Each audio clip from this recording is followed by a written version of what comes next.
Então, meu caro aluno, retomando os nossos estudos sobre medida provisória, vamos tratar dos limites materiais à edição dessa espécie normativa.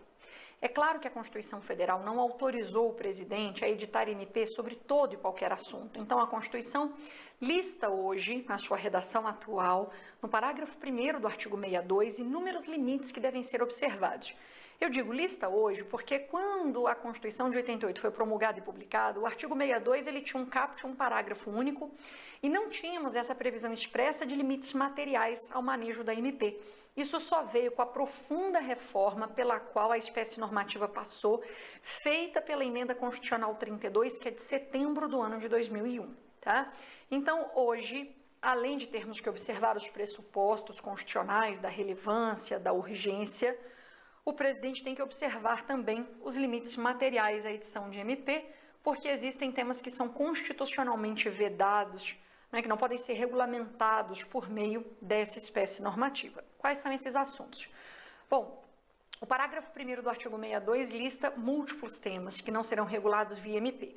Nacionalidade, direitos políticos, cidadania parece aqui meio redundante, partidos políticos, direito eleitoral, direito penal, processual penal e direito processual civil. Lembre-se que esse rol ele não pode ser ampliado por interpretação, digamos.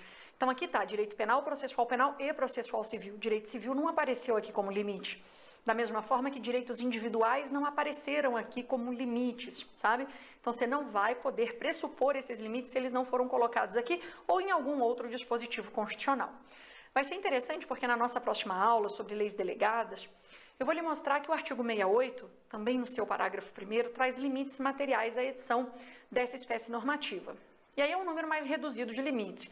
Mas, por exemplo, direitos individuais aparece como limite material à edição de lei delegada, mas não aparece aqui como limite material à edição de MP, então eu não vou pressupor isso, tá? Depois, organização do judiciário, do MP, a carreira e as garantias de seus membros, os planos plurianuais, as diretrizes orçamentárias, orçamentos e créditos adicionais e suplementares, ressalvada a abertura de crédito extraordinário, E crédito extraordinário só pode ser aberto dentro das hipóteses que já estão delineadas pelo parágrafo 3º do artigo 167, que são hipóteses para despesas, fazer frente a despesas imprevisíveis e urgentes, como aquelas decorrentes de guerra, comoção interna ou calamidade pública, tá? Então não é dizer que o presidente pode, via MP, tratar de qualquer matéria orçamentária, não. Ele só pode abrir crédito extraordinário. E crédito extraordinário não existe para atender a despesas correntes. Precisam ser despesas completamente imprevisíveis e urgentes. E a própria Constituição já delimita quando há imprevisibilidade e urgência nesse caso. A Constituição diz, são só aquelas decorrentes de guerra, comoção interna ou calamidade pública. Tá? Acho que o próprio combate a pandemia decorrente da Covid-19 ilustra isso aqui bem para nós, Tivemos abertura de crédito extraordinário, por exemplo, para fazer frente a essas despesas que, sem dúvida, podem ser caracterizadas como imprevisíveis e urgentes. Depois, esse item 5 aí, ele tem nome e sobrenome, você deve se lembrar dos anos 90, daquela medida adotada pelo governo do Fernando Collor. Aquilo foi uma MP, a MP 168, que promoveu o sequestro das poupanças populares e outros ativos financeiros.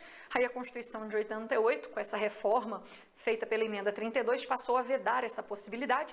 Então a MP não pode mais promover detenção ou sequestro de bens de poupança popular ou outro ativo financeiro.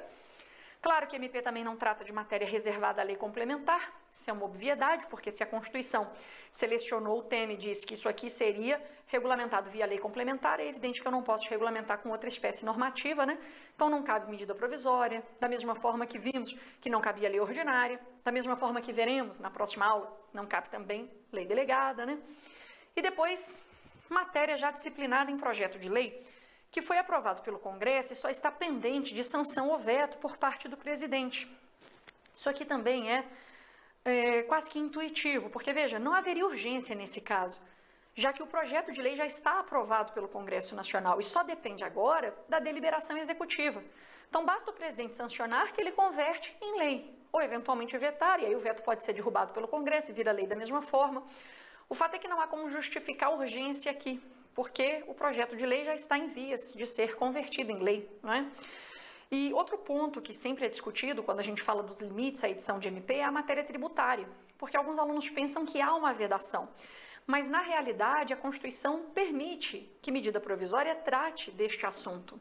Mas veja, se for uma medida provisória que implique instituição ou majoração de impostos, exceto aqueles que estão descritos em determinados dispositivos da Constituição e não se submetem ao princípio da anterioridade tributária, não com exceção destes, que são parafiscais, I, E, IPI, IOF e EG, quando uma medida provisória implicar instituição ou majoração de impostos, ela só produzirá efeitos no exercício financeiro seguinte, se ela houver sido convertida em lei até o último dia daquele exercício financeiro em que ela foi, então, editada. Então, o que eu concluo desse dispositivo? Que matéria tributária não é um limite material à edição de MP. Salvo se, claro, a Constituição pediu que determinado tema na matéria tributária fosse regulado via lei complementar. Aí é um limite, evidentemente, mas na maioria dos casos, não. MP pode tratar de matéria tributária, inclusive pode instituir, pode majorar impostos. Só que neste caso, via de regra, quando a MP instituir ou majorar um imposto que se submete à anterioridade tributária, ela só vai produzir efeitos no exercício financeiro seguinte àquele em que ela foi convertida em lei. Então, a medida provisória funciona um pouco aqui como se ela fosse um projeto de lei, porque ela instituiu ou majorou um determinado imposto, num ano fiscal, no ano X. Mas ela teria que ser convertida em lei nesse ano para ela ser cobrada no ano seguinte, respeitando o princípio da anterioridade tributária. Você tem que ter a conversão em lei num determinado ano para que a cobrança possa ser feita no ano seguinte. Isso só não vale para aqueles impostos que já não se sujeitam ordinariamente a esse princípio. Como eu mencionei, II, IE, IPI, IOF e EG, que são os impostos narrados aqui no 153, incisos 1, 2, 4 e 5, e o 154, inciso 2. Tá? Beleza?